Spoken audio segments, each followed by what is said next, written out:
We have a subject that I feel is almost completely overlooked in our everybody's a victim society.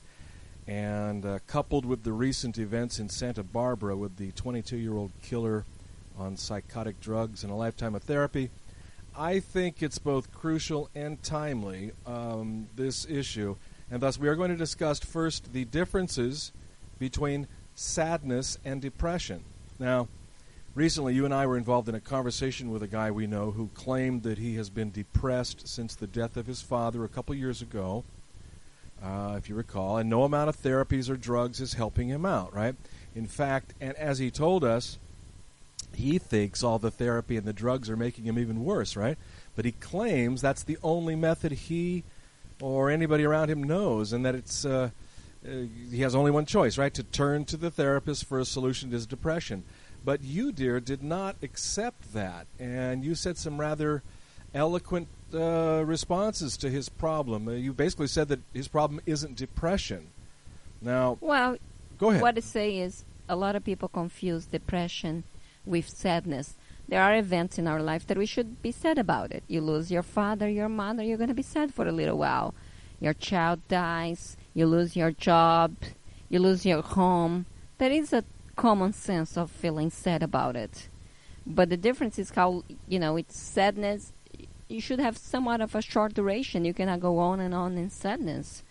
And depression is the long term, but the depression also, it's very misused and misconfused in this country because the number one most sold drugs, it is antidepressants. Right. Antidepressants, actually, the way it's sold in America, you could supply a whole century of food for the planet. It's overused drugs, and people just do not understand well the difference between depression and sadness. Well, like I say, it's sadness. It is when things happen. Yeah, you go on and be sad for a while, and depression is a misalignment of your spirit. Well, isn't sadness, like you were intimating with this guy, isn't sadness a natural reaction that all of us have to personal traumatic events? Of course, if you have something that changed in your life dramatically and something that it doesn't make you as happy, it turns into sadness, right? But not, and sometimes sadness is just for you to know the difference too. Life is not just a happy bubble all the time. But we go for good. And we have been conditioned nowadays, the last 30, 40 years, to believe that the moment that we have a feeling that isn't comfortable, right? One of the words I hate to hear is I'm uncomfortable. But we've been conditioned to feel that the moment this takes place, we're in a crisis mode, right? Well, people are so used to have instant solutions for everything. Yeah, right. Your car breaks down, you need it to be fixed today. Your computer breaks down, for God's sake, you need to fix it right now. Computer, I need it Your right now. cell phone, if it's broken, you have a second one.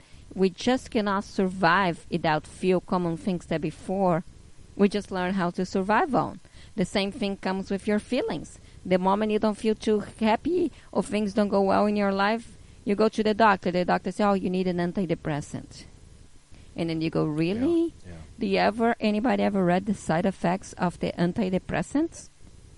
And how can you change that on yourself? Yeah. It should be natural. If you don't feel good for a while, if you have some sadness happen to you, you find ways to work around.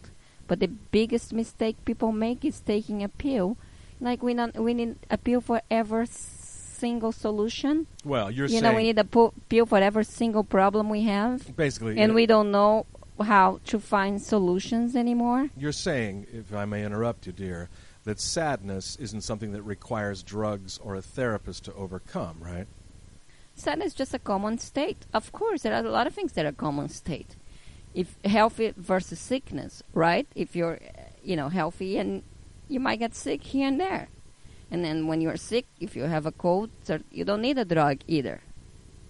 If you have flus, a lot of times people over one medication for everything.